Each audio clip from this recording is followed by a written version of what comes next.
Okay, good. Hope you've had a good week. Um, Gosh, did we just meet on Saturday? Was that our Q&A? Was that we that was a good one. That was fun. That was a real wild ride.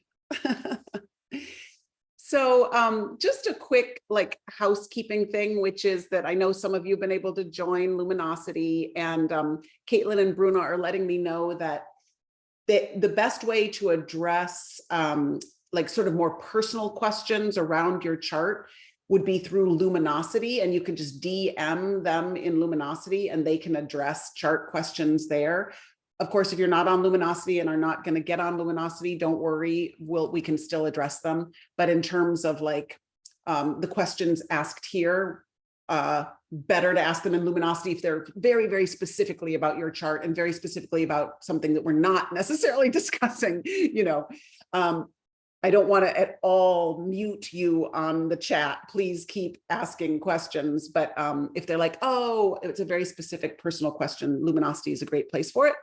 Also, I've been getting some of your questions via the assistant email, and I'm going to gather those again for our next Q&A, and I might use some of them in classes as we go, if it feels in alignment with what we're studying.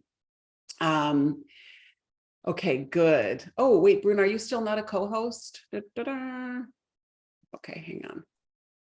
I just want to make, I think she's okay. Okay. Good.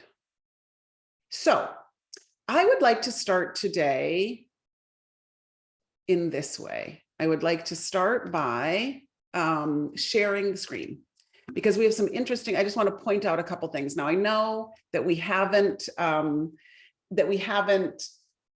dove deeply into planets yet, but just to like get us used to like looking at a chart and just even being able to extract one tiny bit of information.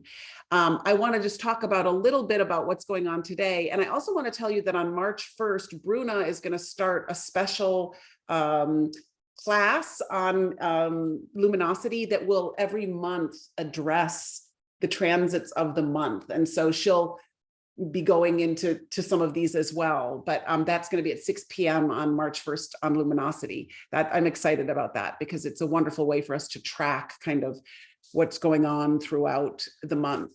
But the reason why I want to bring it up today is this little beauty here. So here's Venus and here's Neptune, and early this morning, 4-something a.m. Pacific time, Venus and Neptune were exactly conjunct at 24 degrees Pisces. And, a lot of astrologers were talking about it in terms of Valentine's Day. And, because it is the planet of love and the planet of like a higher octave of love and our connection to the divine. And I just want to point it out for feeling, for you to feel the texture of this, because there is something very permeable about it. There's something very receptive about it. I went to acupuncture this morning, and that, I don't know how many of you have had acupuncture, but that feeling of just like, all I can say is the veils are thin for me during acupuncture, where it just feels that exchange. And Neptune Venus is quite a beautiful combination, and it's quite full of compassion, hopefully for ourselves and for others. And it's an exact conjunction today. And, we would have felt it yesterday growing. But what's also fascinating is that tomorrow we're going to have a Sun-Saturn conjunction, which you couldn't ask for something more different. And, because there's something that's so dreamy almost, and soft and receptive about Venus and Neptune together. And there's something so clear and decisive and hard line in a way about Saturn and the Sun together. And I just want to also mention at this moment, I was thinking about this morning. Sometimes there's a transit like this that is just deeply, how can I say this? I'll put it this way. Tomorrow is the day. My father died a year ago tomorrow. And Saturn is the father. And I have Saturn conjunct the sun. Some days you're going to have a transit like this where it's going to be so deeply personal for you. It's obviously not going to have the same effect on all of us. But for me, who has Saturn conjunct the sun, with my father having passed away a year ago, with this exact conjunction of Saturn sun, you're going to have those moments when you're studying a chart and you're like, I can't believe how many synchronicities are here, you know? And I would just say for all of us, though, Saturn conjunct the sun is very clear, patient, decisive. And we could say that perhaps what we're dreaming about here, or what we're feeling here with the Venus and the Neptune, we want to make decisions about, or we want to move forward in practical ways with Saturn conjunct the sun. And also by tomorrow, the moon will have moved into Capricorn. So there's something about the texture of tomorrow that's very deliberate and very clear and very purposeful. And maybe it's even a little bit of us inheriting our own father selves and feeling how we can take care of ourselves in stronger and better ways. But it's such a fascinating paradox. And as astrologers, you have to be able to address both. You have to hold both, you know? Here's this profound, compassionate love, and here's this deeply clear, boundaried energy, and how can they work together? Yeah. So, and, you know, sometimes they're like this, where we have this many transits at once, you know, this conjunction, and I'll just mention it, but we'll go into it more deeply as we progress in classes. You know, Jupiter is going to be conjunct Chiron soon as well. And that's a huge healing opportunity for all of us to tend to the childhood wound, and to step into a pretty profound cracking open and healing time. And it's already what we call in orb, because there's 9 degrees and there's 13 degrees. It's already 4 degrees away. So it's just going to get closer and closer. And I'm sure Bruno will talk more about this as well on March 1st. But just to presence this, friends, I think is really important. And I want you to just start practicing looking at charts and seeing if you can say one thing, you know, even if you can be like, okay, the moon's in Sagittarius. All right, we're going to learn about Sagittarius today, right? So you might be able to be like, it's goal oriented. Even if you can say one thing, it's a beautiful thing. So I just want you to practice that. Good. Okay. I want to read you a poem, and I want to call it a Scorpio poem, but also a poem that is holding this energy of the Neptune-Venus conjunction, okay? And we're going to study Scorpio today, so I thought I would bring this in, and we're steeping in the energy of this forgiveness and compassion of Venus and Neptune. And so this is by Mary Oliver, and it's called A Settlement. Look, it's spring, and last year's loose dust has turned into soft willingness. The wildflowers have come up trembling. Slowly, the brackens are uplifting their curvaceous and pale bodies. The thrushes have come home, none less than filled with mystery, sorrow, happiness, music, ambition. And I am walking out into all of this with nowhere to go and no task undertaken, but to turn the pages of this beautiful world over and over in the world of my mind.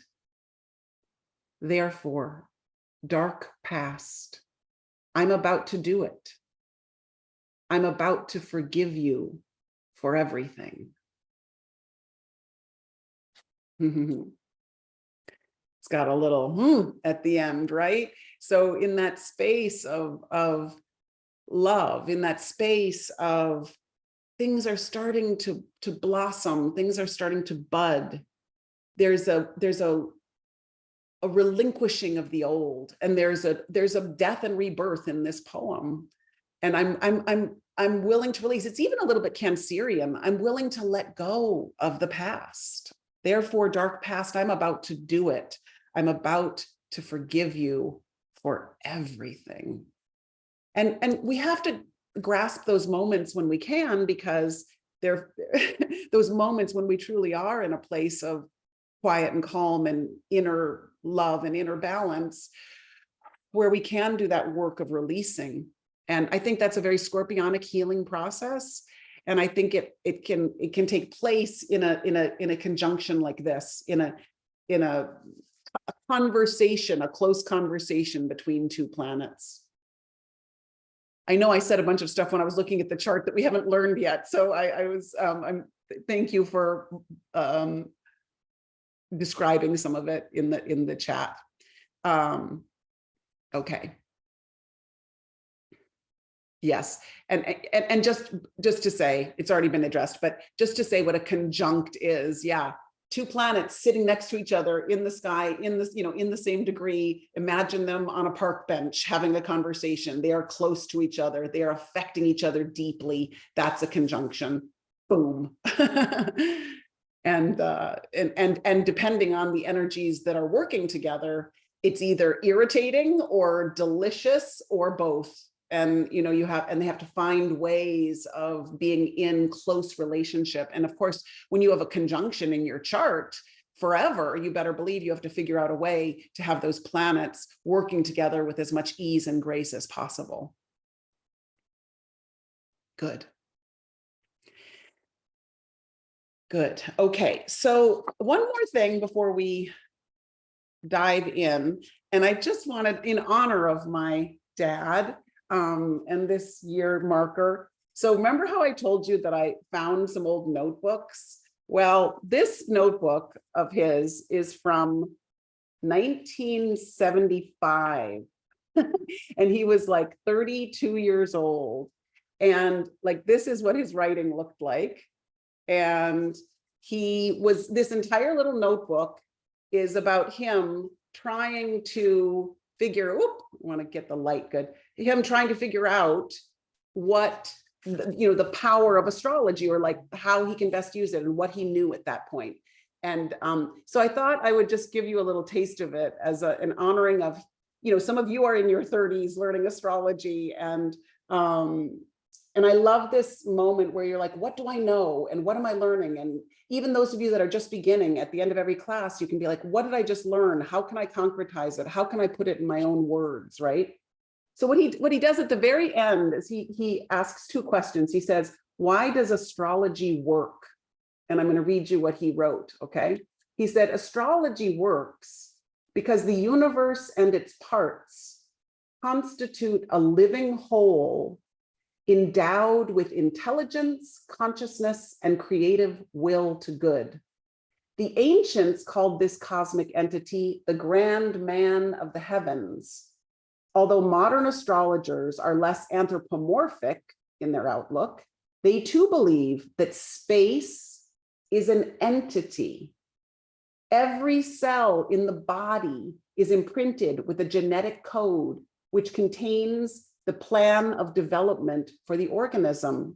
Similarly, like cells in the body of humanity, men are guided by a formula encoded in their psyches. Every individual is a miniature replica of the entire universe, programmed to respond to cosmic plans and purposes. Man literally is made in the image of God, space. Right? Oneness. So I loved that. And I just want to read you a couple of things on the next page too, where he says, what use is astrology now? He'd always ask himself these hard questions, and he also always really assess himself. He'd be like, what are my faults? What are my virtues? And he'd list them very, very concretely. But I just want to read you a couple of his answers here. What use is astrology now? 1, to learn our conditioning energies. 2, learn the best and the worst that can be expected from such energies. 3, to identify the particular life lessons and problems as suggested by our own horoscope or planetary configuration. Great. 4, to learn about our pattern of unfoldment, learning what facets of our horoscope is receiving stimulation at any particular period of time. Using the forward moving or progressing horoscope, we learn what time it is in our lives. What time it is in our lives. 5, astrology explains the meaning of the events and conditions which take place in our lives. It gives us patience to bear adversity and intelligence to utilize opportunity.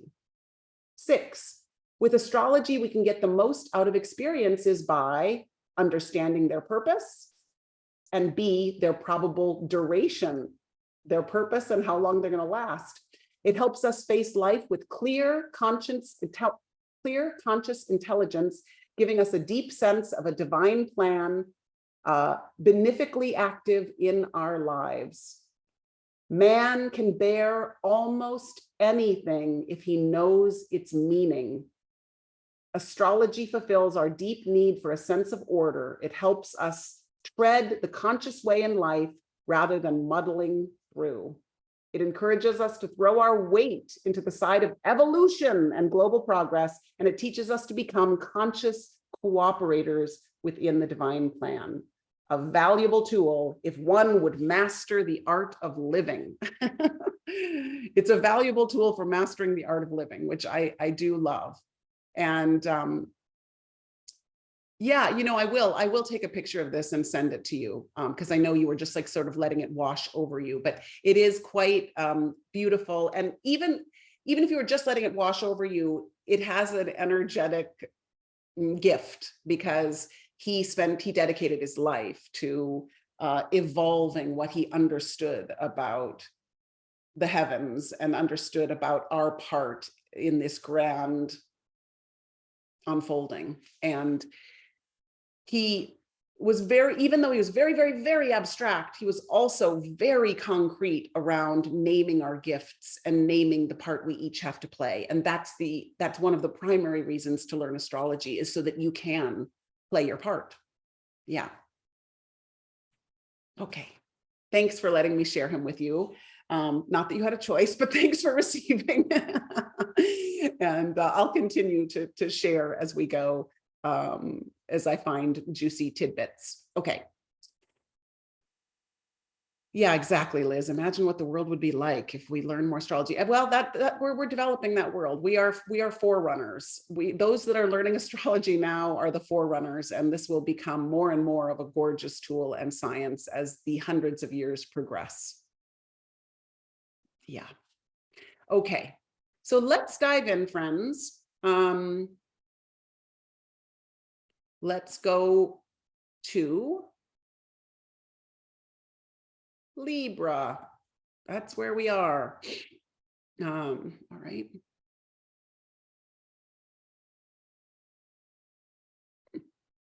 Okay, there we go. Now, yeah, because what we're going to do, you know, obviously we're going to do this today, and then we're going to finish the zodiac the next time, and then we're going to dive into the planets in all the signs, and that's going to get really rich, because we're going to start to be able to combine the planetary energies with these signs that we're learning about. So we're putting it all together piece by piece. So Libra, we're now halfway through the zodiac. We're coming above the horizon, we could say. We're now having our first oppositions, right? So we're having the first time that a sign that we've studied, Aries, has its opposing sign, Libra. It's the first 180-degree angle that we're looking at. And so you're going to start to hear some similar themes, because, you know, if Aries is all about the self, and all about the self coming forward and entering a space and with its ideas or with its physical body, Libra is all about the other, and how two work together, and how two come into a space, and how the two within us have a conversation, the soul and the personality.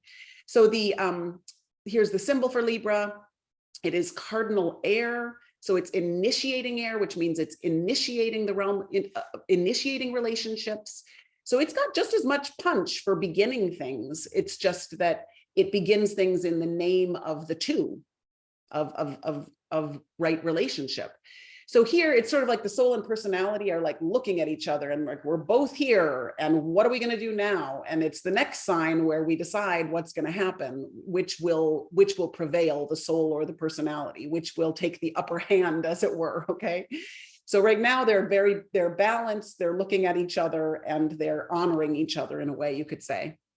And so you can see a little bit in the glyph of the scales. It's definitely got this balanced feeling to it. And it's also like a setting sun. And we could say that the sun is setting on the solo self. It's no longer just the individual self, it is the two. And that's why later we're going to learn that the sun isn't as comfortable in Libra, because the sun itself wants to be the solo self at a certain stage. Yeah. So Libra is the anatomy, the kidneys, which are very yin in the body, and receptive in the body in Chinese medicine. And I think it makes a lot of sense with that Libran energy, even though Libra is a masculine or directed outward energy, still this kind of receptivity that is connected to the kidneys, I think makes some sense there.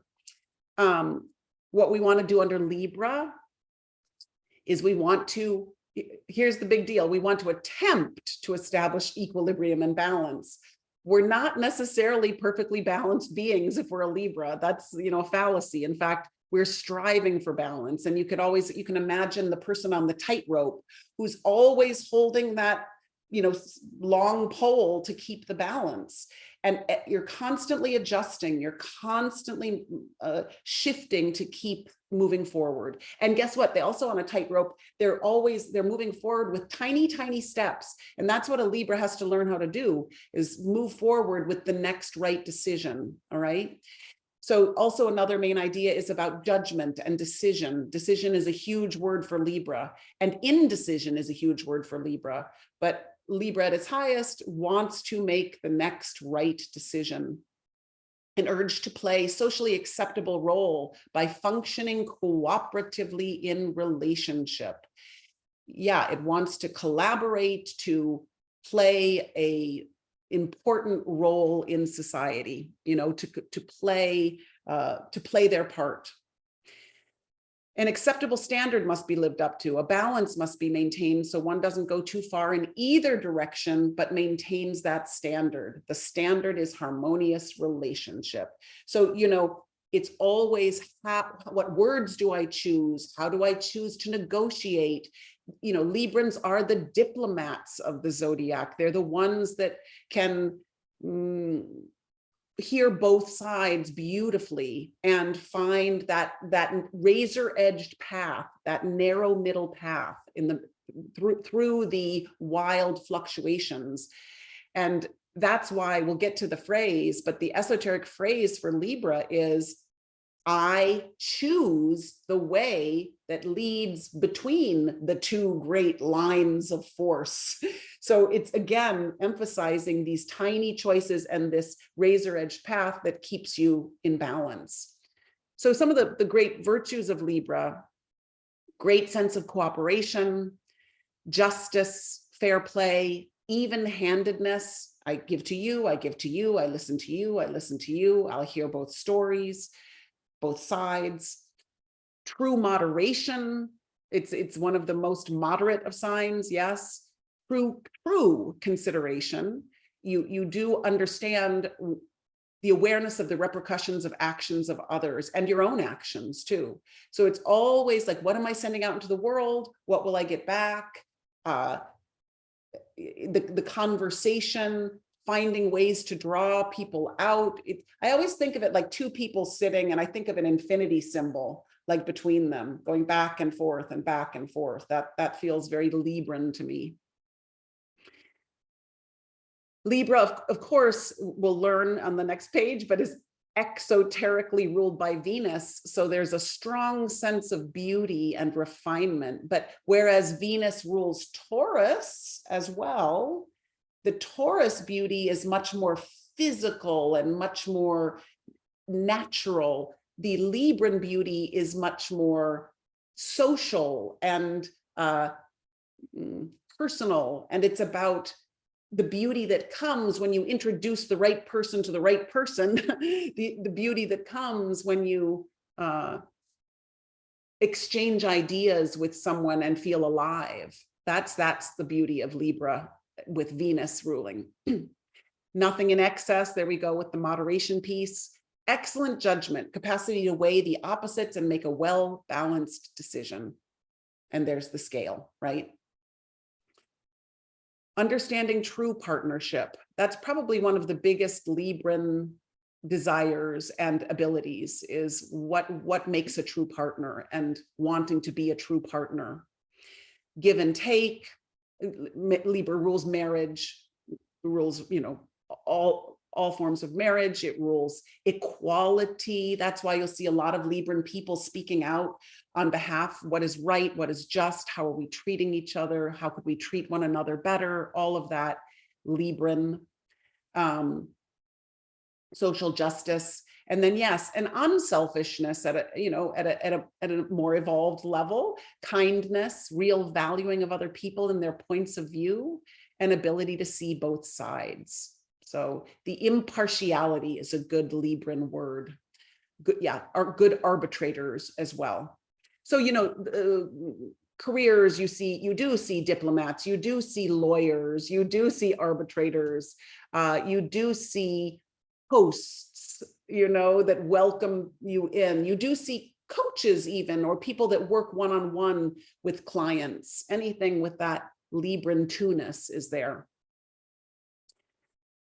Good. So to work on, yes, the big thing with Libra is it's so involved in the other, it forgets its own self, or it's willing to minimize its own self, or it's willing to over accommodate. So, and it's a big people pleaser because it wants to make sure that peace is maintained at all costs, right? So over concern about what others think about them, lack of commitment. This is a big one. A big indecision piece, coming from indecision or constant endeavor to decide. That's one we hear over and over again. But the antidote to that is, if you're trying to make a big decision, don't make a big decision, make a small decision, make a tiny decision, make a decision that's the next in line. Yeah. Careful of sitting in the seat of judgment, careful of being the judge when you necessarily shouldn't be. The vacillation is connected to the weighing. Yeah, there can be a little bit of arrogance, a little bit of like, I will not be associated with that if it is substandard. You know, I have a certain way of doing things, right? Overeagerness to please, inability to say no to what others think. So that's a tricky thing, because Libra is always like, well, no, but I could see why it could be yes, you know, so it's always got an answer to the no. I think we have a typo here, but excessive love of pleasing, conviviality, always wanting to be with someone. That's the danger of Libra, is that you choose any relationship over no relationship. And so you end up in relationships that aren't really serving you. And you end up in relationships for a long time that aren't really serving you. So that's a tricky piece. Because Venus rules it at the exoteric level, there is that love of ease. It wants things to be pleasant. Pleasant is a good Libran word, right? And it wants things to be peaceful, peace at any price. Love of status quo, not wanting to rock the boat. And yeah, it can be wild on the tightrope, many ups and downs. You could be easily thrown off balance. It can be more like a seesaw, because remember how we were talking about how planets are related to one another? Well, there's the opposition, Aries, Libra, can be like a seesaw. Right? When planets are opposite, it can be like, well, this one is taking priority now, this one is taking priority now, this one's taking priority. And in fact, what we want is we want to find the middle ground. We want to find the true marriage. So the great need for Libra is to conform to one's own standards of values and to decide whether the scales tip towards the soul. And this is the moment of decision. In the big arch of a soul's journey, this is the moment of deciding whether you're going to go on the soul path or the personality path, right? Whether you're going to start to think about humanity, you as a part of humanity, or whether you're going to continue down the path of just your own solo issues, right? So this is the moment of decision, and it's halfway through the zodiac, right? So the opportunity is to improve the quality of your relationships, be an example of right human relationship, be an example of great partnership, be an example of collaboration. Libra's key words: I decide, I evaluate, I cooperate. Decision, cooperation, evaluation. Those are three huge words for Libra. Now, the exoteric phrase, remember, the exoteric phrase is often pointing out what doesn't work about the sign early on. And what doesn't work is that we don't make a decision. So of course, the phrase is let choice be made. Do not stand in the middle place, without making a clear choice. Let choice be made. And the esoteric one, I said earlier to you, I choose the way. And in fact, sometimes I just use the beginning of these phrases, like I choose the way, it's like I choose. I could even just say I choose, just like with Aries, you could say I come forth. I mean, that already has a potency to it. I choose the way, which leads between the two great lines of force, right? So it's like the yin yang. It's like, yeah, choosing the middle path. All right. Exoterically ruled by Venus for the reasons that I spoke about. Esoterically ruled by Uranus. This is fascinating, right? Because Uranus is interested in us meeting at the level, meeting as souls, basically. So Uranus wants everything else to shake away and wants to say, who is your soul self? And that's the true right relationship. It's nothing else that defines us as a personality. It's like, let's get to the radical root of how we relate, and let's connect as souls. So let me just think. Yeah. So basically, Uranus will free us from relationships where we've overmerged, and will help us extract, remember who we are, and honor one another as souls. Yeah.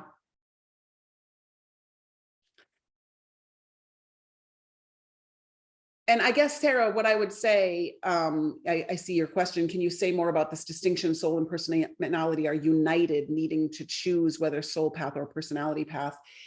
We could just say that this is the moment where we recognize that we are the soul, like that the soul self is who we actually are, and that we have the opportunity to let that soul integrate with the personality.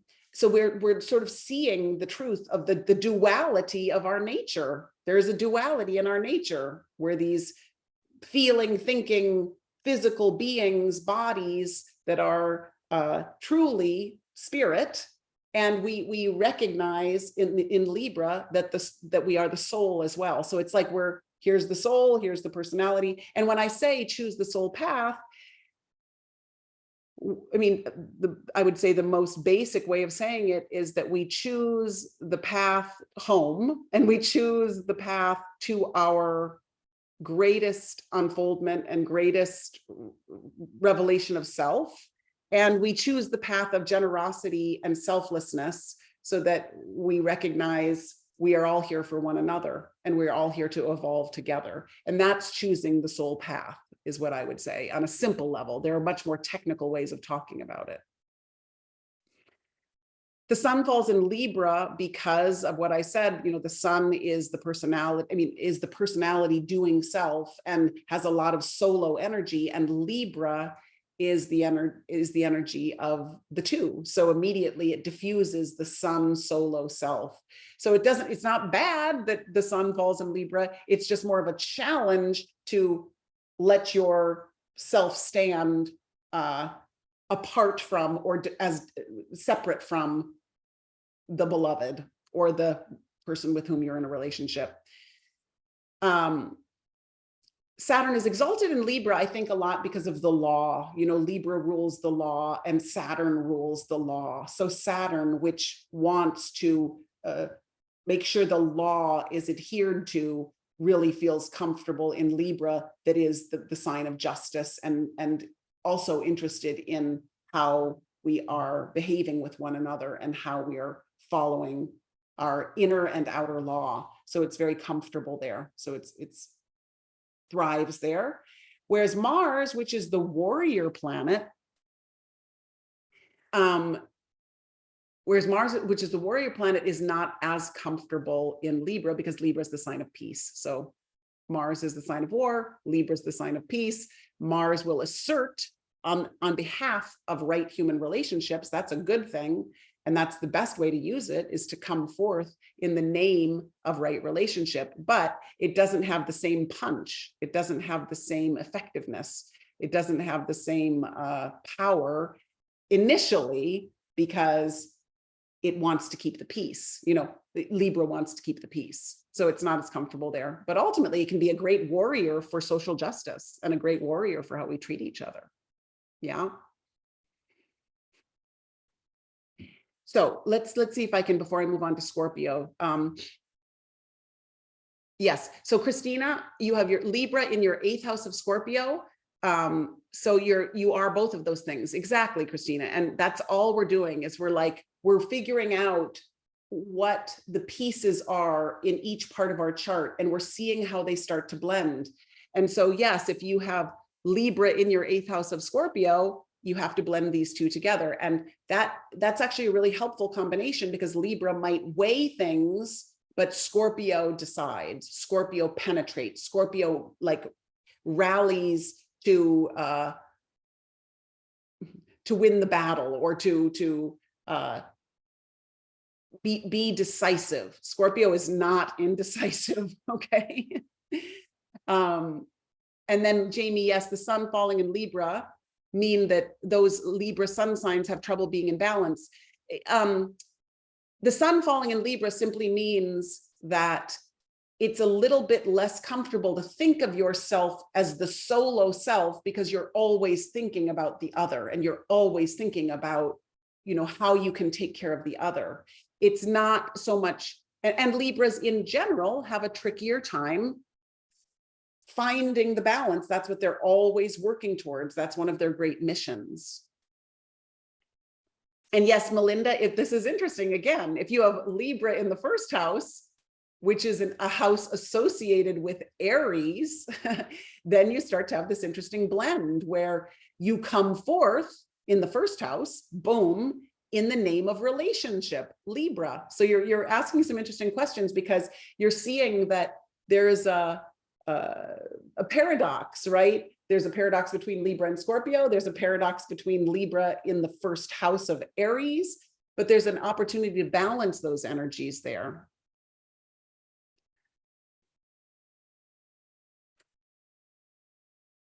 Yeah, so we'll see.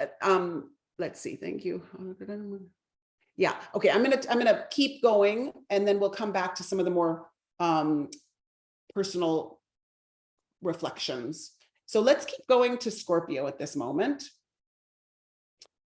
And I do love this transition from Libra to Scorpio, because it's also a transition of here's a sign under Libra where Venus rules Libra, and then we go to Scorpio and Mars rules Scorpio. And so it's such a contrast between the energy that attracts and the energy that goes after. And Scorpio is a fixed water sign. It's got intensity and stubbornness, and it's like it's rooted right in the thick of the season. And this is the sort of more heightened way of saying it. The soul wages war on the personality, where we have the death, because Scorpio rules death and rebirth. We have death of separative desires. And remember, this is the high journey that we're talking about.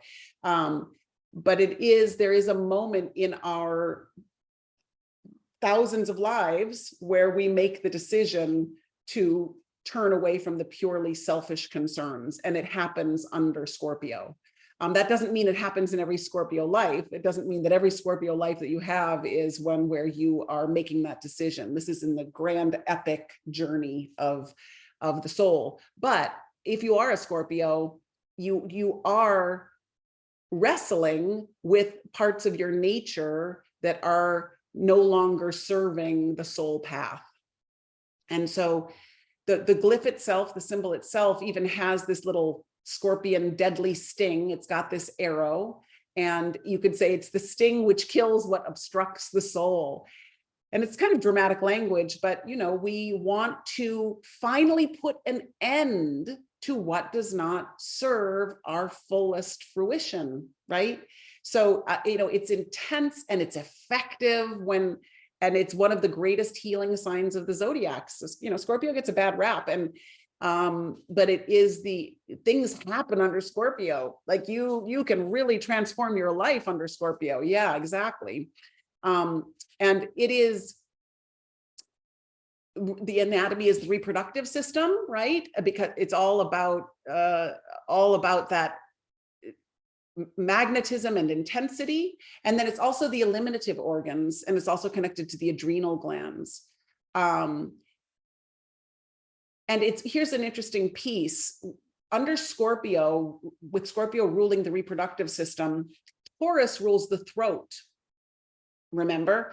And it rules the throat center. So we could say that Scorpio rules the sacral center and Taurus rules the throat center. And one of the things that we're working to do as students of wisdom is to lift the energies from the sacral center to the throat center. That's one of the journeys that we're on, is to take the creativity, the creativity of the sacral center and transform it into the creativity of the throat center. And it's not just, so it's a lifting of the energy. We call it above the diaphragm, where we have the heart and the throat and the ajna and the crown, where these are the placements of fulfillment and giving our gift and speaking our word and loving our love and having the intuition, right? So there's a lifting of the energies from Scorpio to Taurus in this regard. Okay, so Scorpio's main ideas: the urge to destroy that which hinders as one prepares to live a wider life. That's an interesting phrase, right? A wider life, like it wants to broaden. So does Sagittarius, but this is different. It's like you want to live a fuller life. And it also sacrifices what is necessary to live the wider life. Yeah. So it's willing to wrestle, and it's willing to surrender, and it's willing to sacrifice what no longer serves. People overcome addiction under Scorpio, in the progress chart and the transiting chart. It's like they're willing to wrestle and overcome what no longer serves. Okay. So the virtues of Scorpio: strength, courage, firmness, commitment. It's, there's tremendous strength in Scorpio, strength to face drastic tests in life and triumph over them. Again, you have to think of this death as a metaphor, death as an actual, it's like letting go of something so that something creates space for something new. The inclination to sacrifice where necessary and grow through sacrifice, the ability to become greater by giving things up.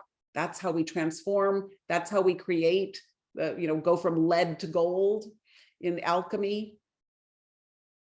Scorpio can bring new life to a situation because it really, it'll really destroy the old gunk, and it will bring in the energy because the old gets out of the way.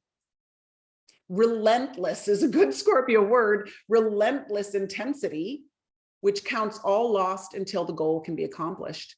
So, with Scorpio and with Cancer, you see the pincers, you see the Scorpio pincers and the Cancer pincers. They do not let go until it has been accomplished. Also, an ability to face evil within oneself, to fight it out and win. To control is another big Scorpio word, control, to control the appetites. And eventually, see, you want to go from the Scorpio that controls everyone and everything, that's using power in a lousy way, to the control of your own mind, emotions, to be able to make choices so that they're not out of control, right? Fearlessness, or an ability to drive with fear, the ability to stand with fear and continue in the face of it. And this is a big, big thing for Scorpio, the capacity for research, for investigation, anything where one has to go in deeply. So you see the scientists, the medical researchers, psychology, my gosh, anybody with strong Scorpio in college, they thought about being a psychology major. I mean, it's like, it's just part of, or they thought about becoming a stockbroker, but it's definitely there, that desire to plumb the depths. And I just have to, I'm just seeing what Sarah wrote. I have my Sun, Venus, and Saturn all in Scorpio, 8th house. I feel like I'm transforming and overcoming over and over, and I need constant expansion to feel on the right path. And I'm a psychologist. There we go. It's so gorgeous to just hear it confirmed again and again. And when you have Sun, Venus, and Saturn all next to each other, there is some kind of like deep, already just with those planets, there's a deep commitment to what you value. And then to have Sarah value the Scorpio process of transformation, there you end up as the psychologist. Deep personal love is a means of personal transformation. Yeah, because Scorpio is a deep personal love. Aquarius is a more impersonal love. Scorpio is deep personal love.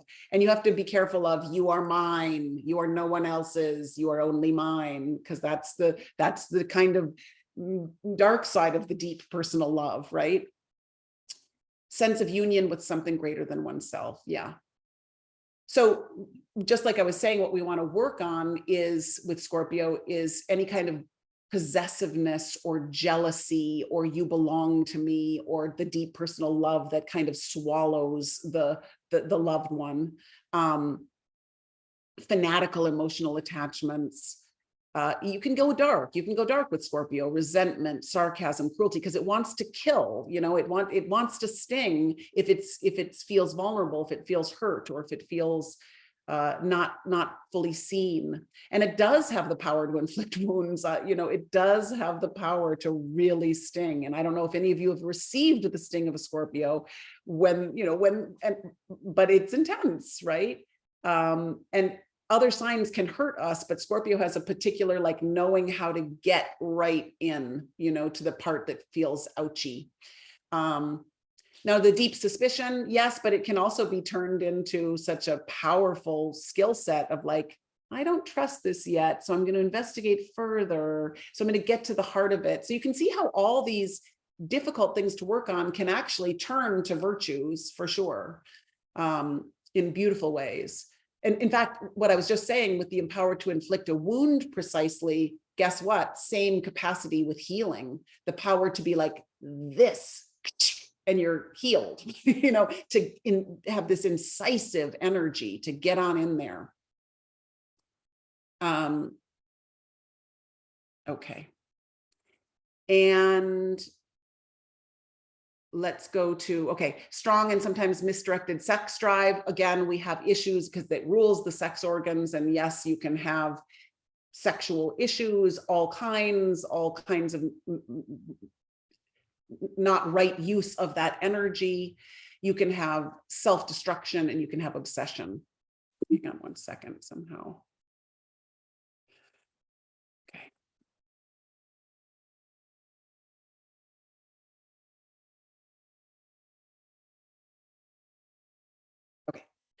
And so the great need is to know where to turn, know where to turn power or the destructive force. In other words, know what needs to end, know what needs to die, and use it precisely and in a healing way. And the opportunity is to struggle free to liberation, to alchemize the low into the high. Alchemy is a big word for Scorpio, to transform what is lead to what is gold. Good. Okay, so some of the Scorpio words: I sacrifice, I remake, I transform. We could also say I penetrate, I investigate.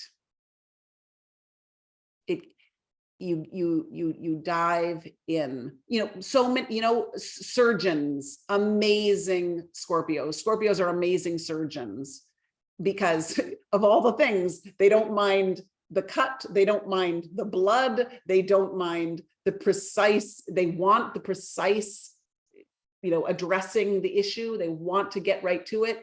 So get a good Scorpio surgeon if you're having surgery, truly. Or I even think having surgery under a Scorpio moon, you'd think that would be scary, but I actually think it's a really good thing. Or under a Virgo moon, because of course there's going to be such precision. And, if I was choosing, I'd probably choose Virgo over Scorpio, but I still wouldn't shy away from Scorpio. Okay. The exoteric, again, remember, it's the more difficult, it's the personality phrase. Let Maya flourish and deception rule. It's such a dramatic thing. Maya is like illusion. It's like we're not, it's not seeing clearly. So it's, it just feels to me like we're in the dark in that, and and the dark is triumphing, and we're not seeing it clearly, and we're deceiving, and we're not standing in the light of truth. But of course, I probably, of all my phrases, this may be my favorite. Maybe the Cancer phrase is my favorite, I'm not sure. But warrior I am, and from the battle I emerge triumphant. And I always, when people are going through a dark hour, if you give them this phrase, you give them power, you give them, it's like giving them medicine. It's like giving them a super power. I mean, it's like, because you're acknowledging the battle, but you're also letting them know that there's an end to the battle and there can be triumph.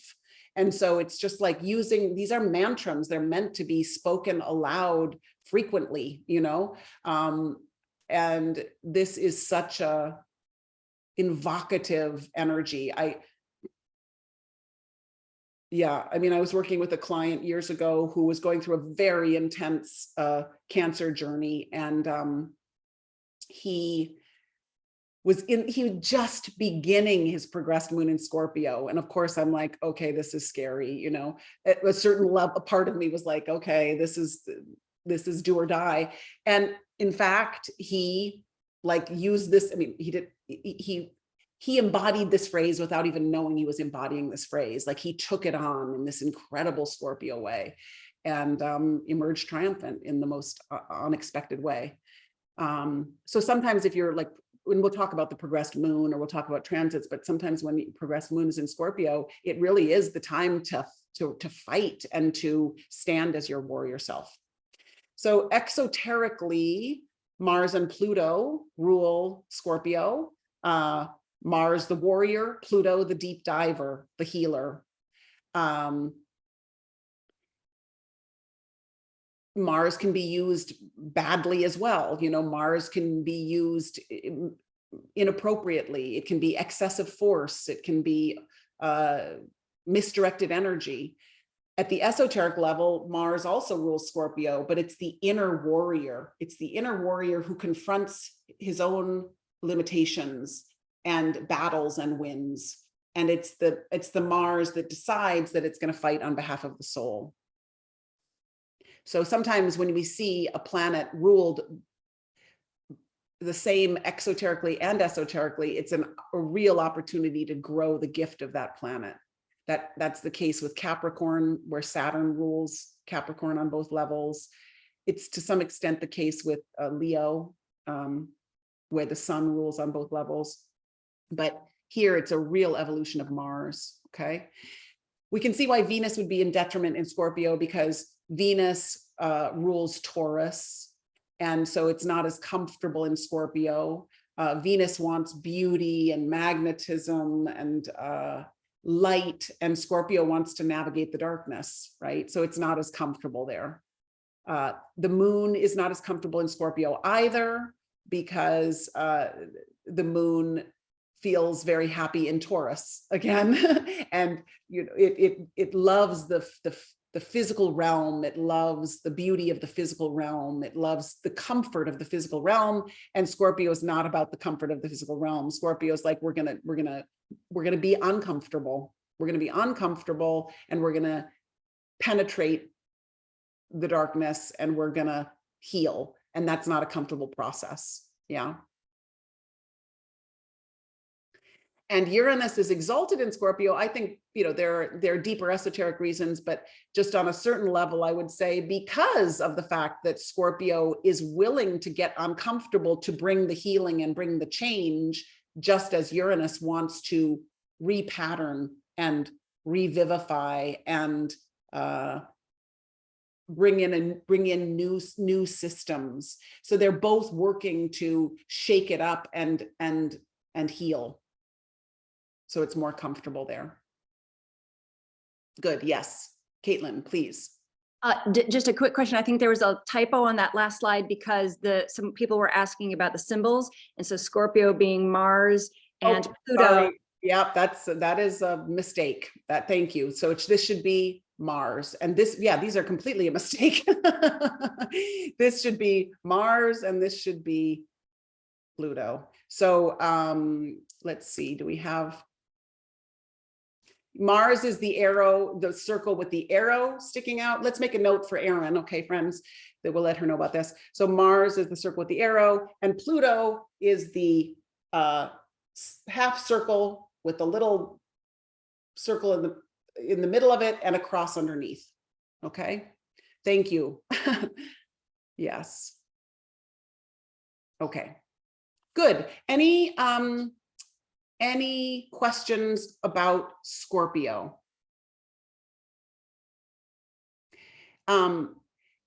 Yeah, Jess, they're again, the clarification on the difference of a planet being in detriment versus a planet falling, it's a very similar thing, okay? It's just that a detriment is, there's the rulerships, like a planet rules a certain sign, and the opposite of the rulership is the detriment. In other words, it doesn't feel comfortable there. And then there's also a planet exalted in a certain sign, which is like, I feel really comfortable here. And the fall is opposite the exaltation. So just think of them in pairs: rulership and detriment, and exaltation and fall. And for your purposes right now, honestly, just know that the planet in falls and detriments are not as comfortable. And in exaltations and rulerships, they're like, ah, yes, this I can do great unobstructed work. But a fall and a detriment are great opportunities for students of wisdom to grow and to evolve. And we actually want some of those placements. Okay.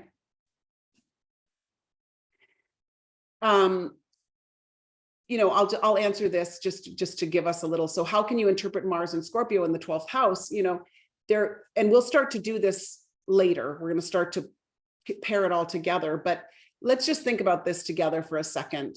So I wonder, yeah. So first of all, you'd put Mars in the 12th house. So Mars is the warrior, right? And the 12th house is more hidden. And the 12th house is more less visible, but it also rules the areas of the subconscious, the unconscious. It rules our desire to uplift and redeem and help others. So we first have a kind of Mars behind the scenes And then we have Mars in Scorpio, where it really likes to be. You know, Mars in Scorpio is like, I am going to fight. I like to be here. I'm going to address what needs to be addressed. I'm going to fight my inner battle. So you could have Mars in Scorpio in the 12th house could be that there is a fight going on behind the scenes that people aren't aware of. You know, like you could have Mars in Scorpio with somebody wrestling with addiction. I mean, that's one possible interpretation, because you have the warrior energy in the house of addiction and the house of like what might not be visible to others. Or you could have the incredible, you know, powerful psychological Mars that says, I will help those that need it most. Like I will summon all my powers to uplift those that have been forgotten. Or the 12th house could also be the house of our connection to God and our connection to spirituality. So you could also have this energy of like, I will rigorously investigate all spiritual paths, or my own spiritual path. Yeah. So you have to start playing with this. Those are just 3 examples, but you have to start playing with all 3 ingredients. You have the planet, you have the sign, and you have the house that it's in.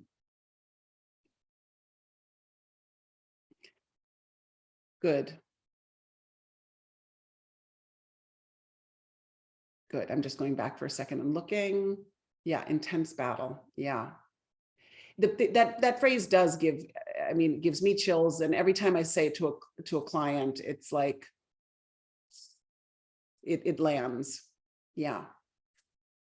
Okay. Any other questions about Scorpio or any other resonances with Scorpio? Again, one thing that I would say to you is, if you were like, oh God, I can't remember anything about Scorpio, the only thing I can remember is that it's ruled by Mars. You've already learned, you already know something, because you know that you can start talking about what a Martian planet it is. There is a battle, there is a war. In Aries, there's a battle and there's a war. And in Scorpio, there's a battle and there's a war, because Mars is there. Aries, it tends to be much more visible outwardly. You're bashing your way through. Scorpio, the battle rages within. We're a very scorpionic, you know, humanity is ruled by Scorpio in some ways. And it's because, of course, we are all struggling with our natures and wanting to uplift those parts of ourselves that feel broken or unredeemed. And Scorpio is the process through which we elevate those parts of ourselves.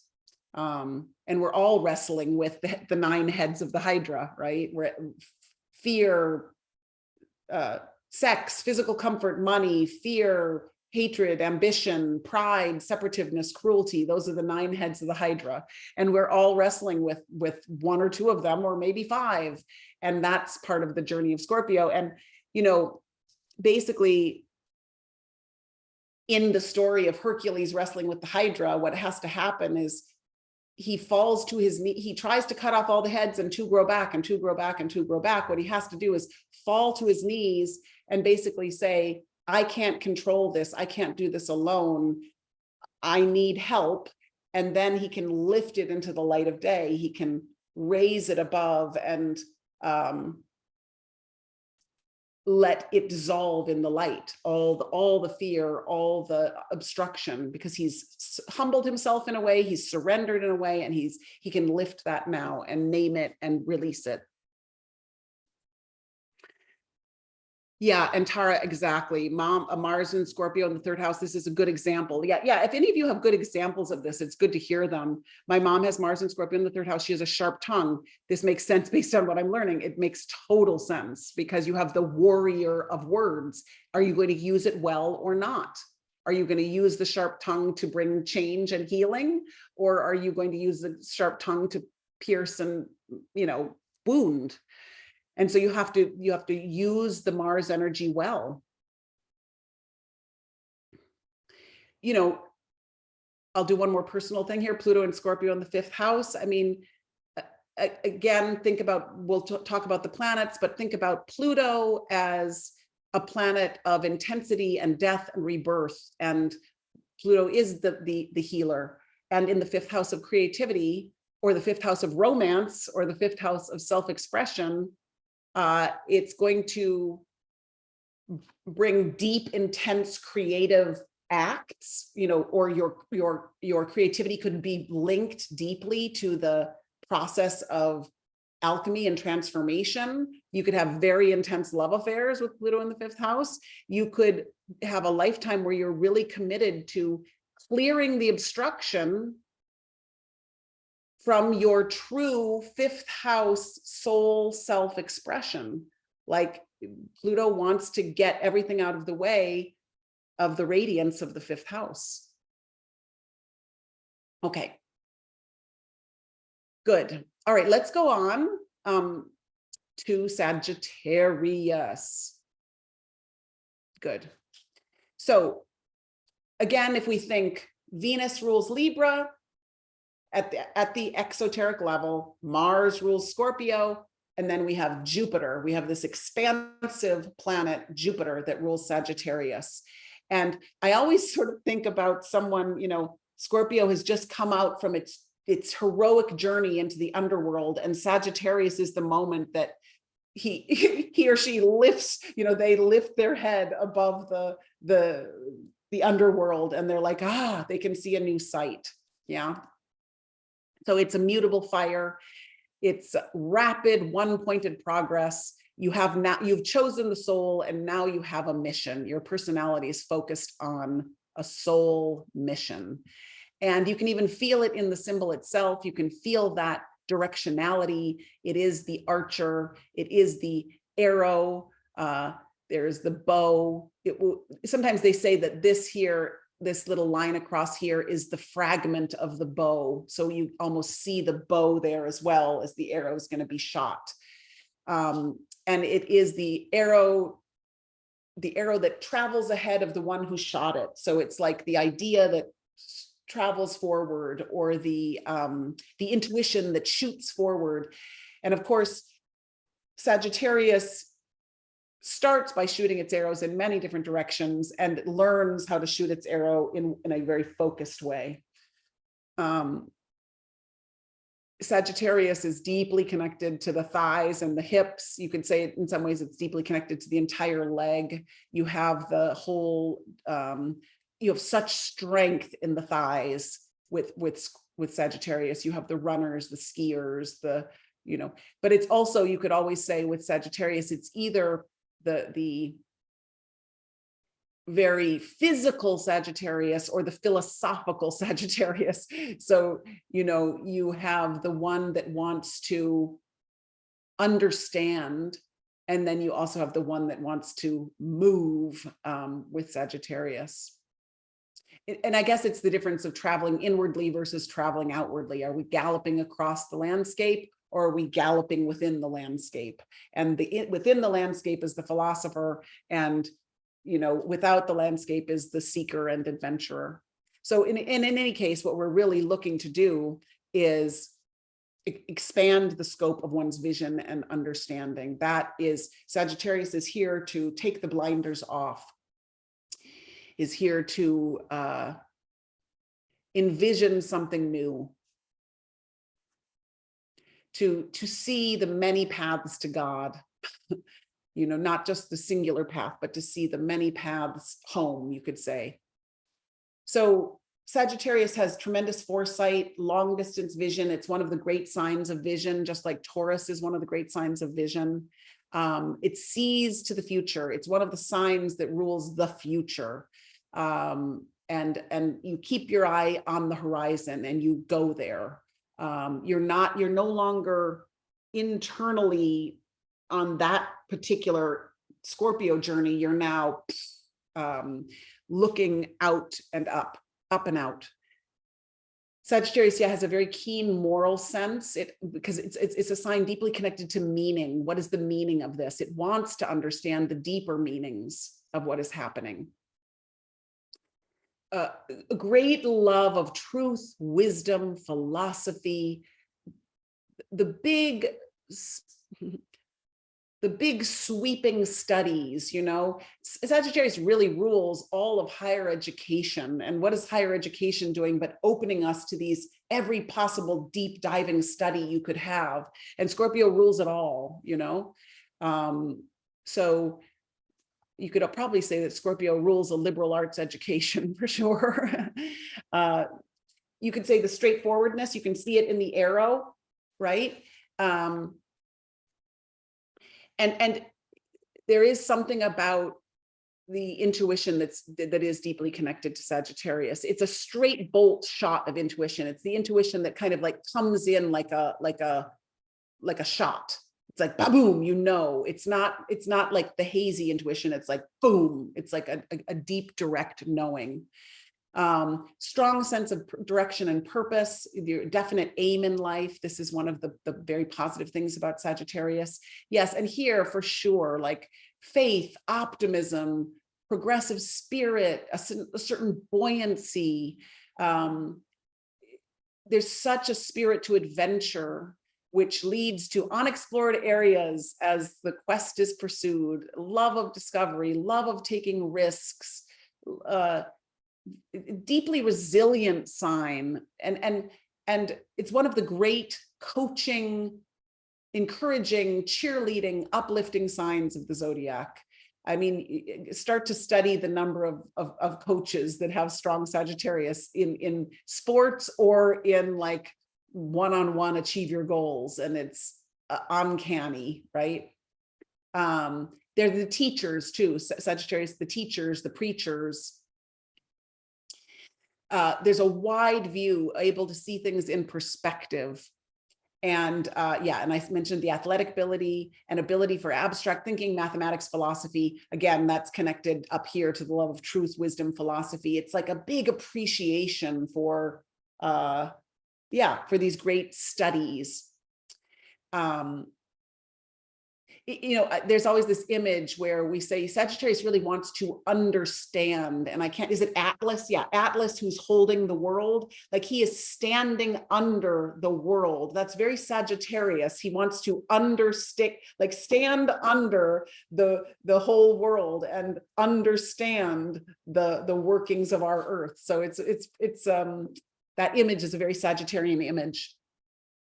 Okay, so what we have to be careful of is exaggeration, because Jupiter rules Sagittarius, so it can blow everything out of proportion. Everything's big, everything's exaggerated, everything's blunt.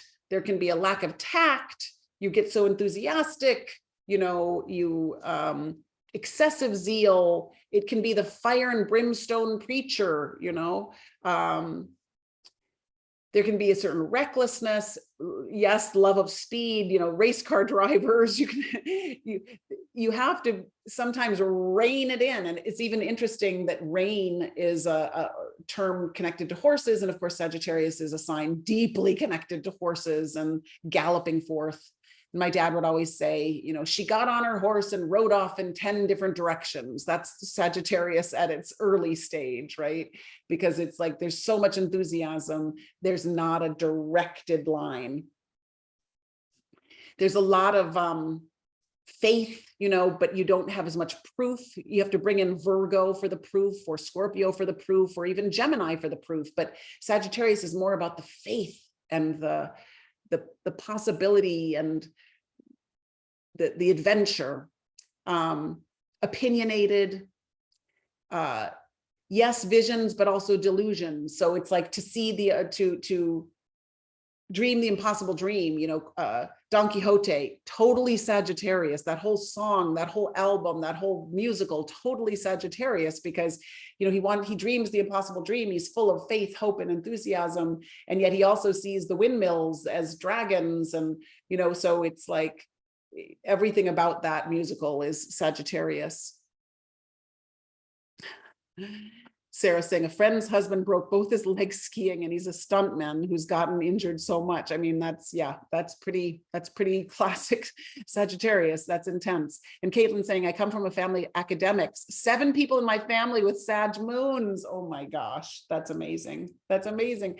My mom has Sag rising, and there was a period of her life where she started to just travel a ton. She'd always wanted to travel, and and in the airport on the way to the in the car on the way to the airport, she would always play To Dream the Impossible Dream, and she would just be like, driving along and singing, and it was like so deeply Sagittarian. But yes, you will see Sagittarius very much in people at higher education, whether they're helping the students, whether they're helping the students find their next course of study, or whether they're the teachers, or they're just involved in higher education.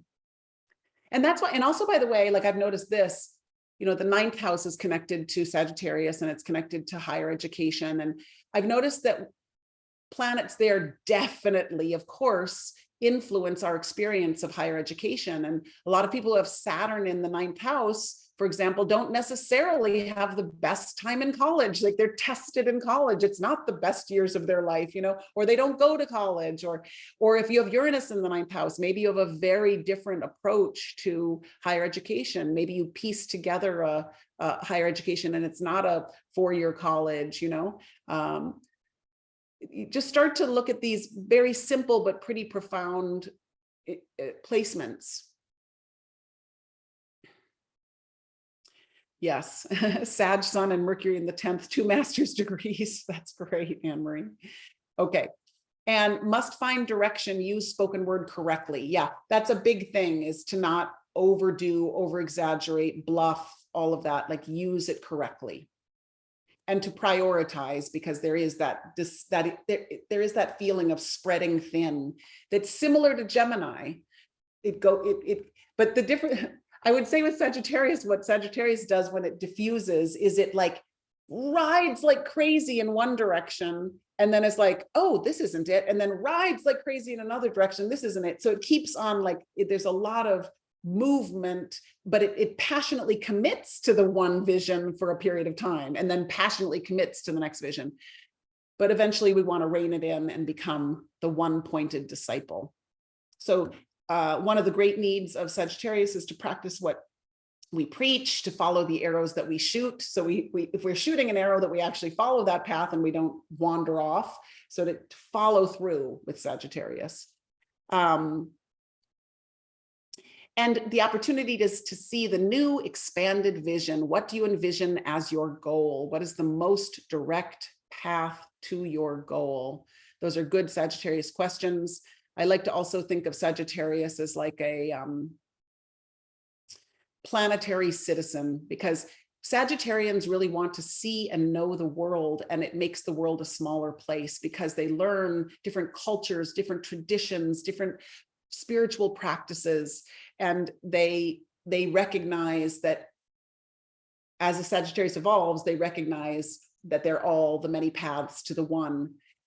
In an early Sagittarius you can be born in a kind of fundamentalist situation. Sometimes if you have really, really strong Sagittarius, maybe you were born into a very intense fundamentalist household, and your whole life is, hopefully about broadening the perspective. But some people keep that kind of the blinders on in an early Sagittarius way for their entire lifetime and say, this is the only way, this is the only way, this is the only way. Yeah. And this is another good thing, Roshni. Yes, I always feel like even though I was born in the US, my soul feels more at home in other countries. That's oftentimes Sagittarius people will find their home elsewhere. And or if their Mars or Venus are in Sagittarius, they'll often find love elsewhere too.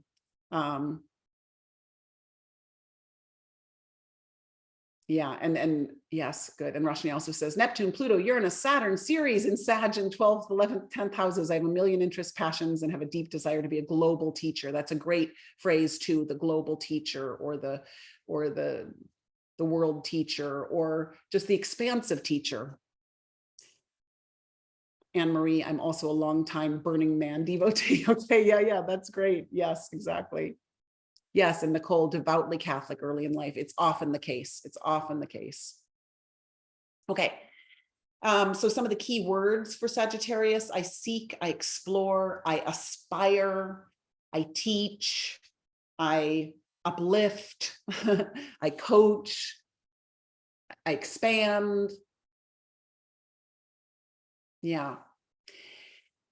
And the phrase is, let food be sought. Now that's an interesting one. And just by that, it's the kind of plunging into the desire nature. Sagittarius is, interestingly enough, a sign deeply connected to desire, because it's like, I want to go there. I want to taste this. I want to try that. There is it's got a resonance with Taurus in that way. And so let food be sought is like, let me try this and let me try that and let me taste this. And in fact, again, as we mature in our Sagittarius energy, we name the next goal for ourselves, and we get to it and we acknowledge getting to it, and then we proceed to the next goal, and it becomes much more deliberate and stable. So I see the goal, I reach the goal, and then I see another. And I talk to all Sagittarius people about the fact that it's so important not to take off again the minute that you reach the goal, that it can't have that relentlessness. It has to have the moment of appreciation from whence you've come and where you landed. So it's very much, I see the goal, I reach the goal, I celebrate having reached that goal, and then I see another. Yeah. So the exoteric ruler is Jupiter, and you can see why. Jupiter wants to expand everything it touches. Jupiter is the teacher. Sagittarius is the sign of the teacher. They're both, the planet and the sign are deeply connected to broadening horizons and traveling and growing who we are, growing our ideas of who we truly are, which if we keep doing that is mind-blowing, because we don't even begin to scratch the surface of who we truly are. And Jupiter helps us do that through deep learning and questing. Now, this is interesting. The Earth is the esoteric ruler of Sagittarius. And, what I have found with Sagittarians is they're often deeply connected to the care, the sustainability, the kingdoms of the earth. A lot of Sagittarians very connected to the animal kingdom. A lot of Sagittarians deeply connected to, like environmentalism. And there's some deep connection with this specific planet and its care.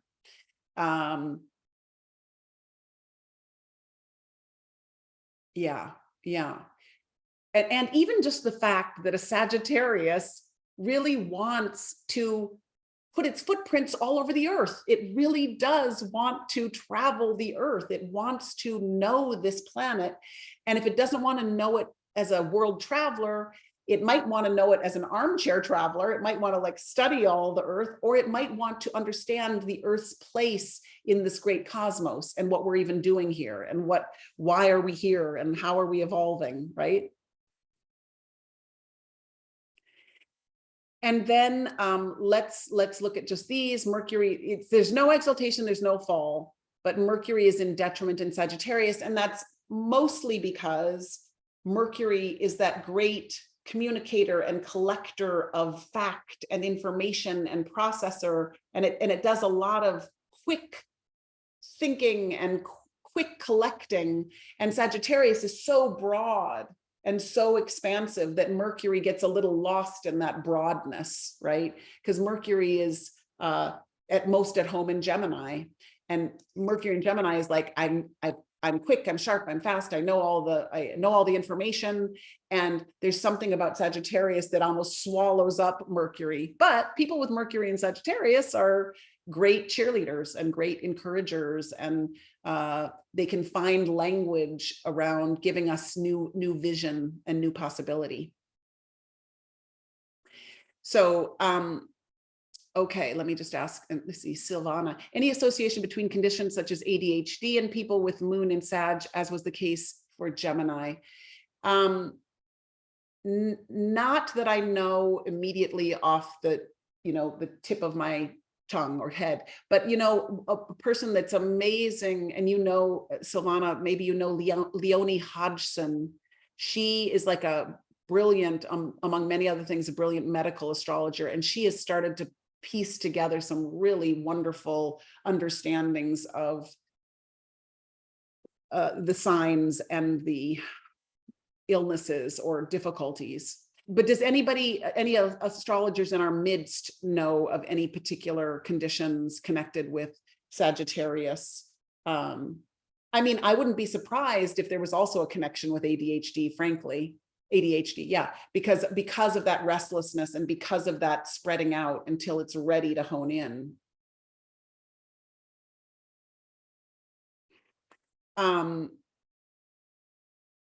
Sag husband loves to compost. I love that. And Sun and Sag with a small stellium, taught for years, currently living in France with French partner, Venus and Sag. So good, so good. Okay. Other questions or revelations about Sagittarius? Okay. Yeah, Bruna, please. There is one question about the fall, if you could just describe the fall. There's no, I mean, I was thinking that question was about, is there a fall in Sagittarius? And there isn't. And there isn't a planet that's falling in Sagittarius. But again, the fall, just think of it as less comfortable. The planet is less comfortable in that sign. Okay, good, good. So, you know, basically what we did today then, let me just bring up this chart again.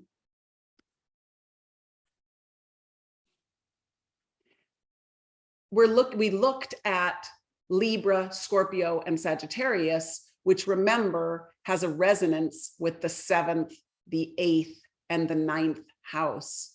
So just, I want you to keep piecing this together for yourself.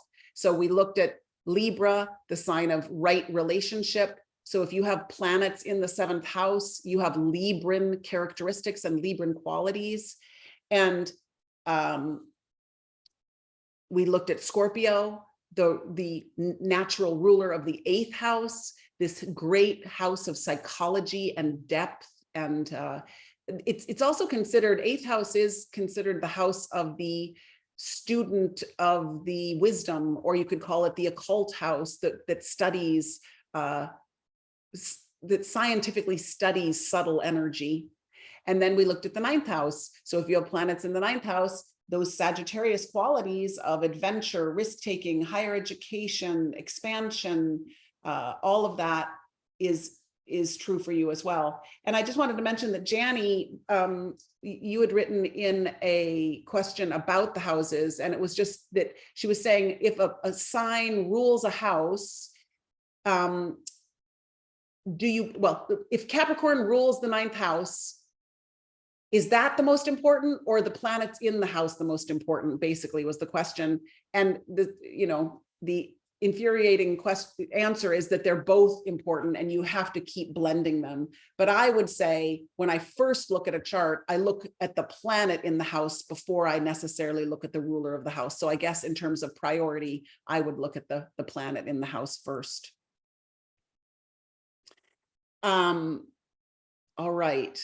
Yes, Christina, I will work on that. We'll keep on coming. Maybe Bruna and Caitlin and I can come up with a whole list of professions. I think I even gave you a handout, by the way, in that most recent bunch that has also some careers listed with signs. Double check on that, but I think there is that.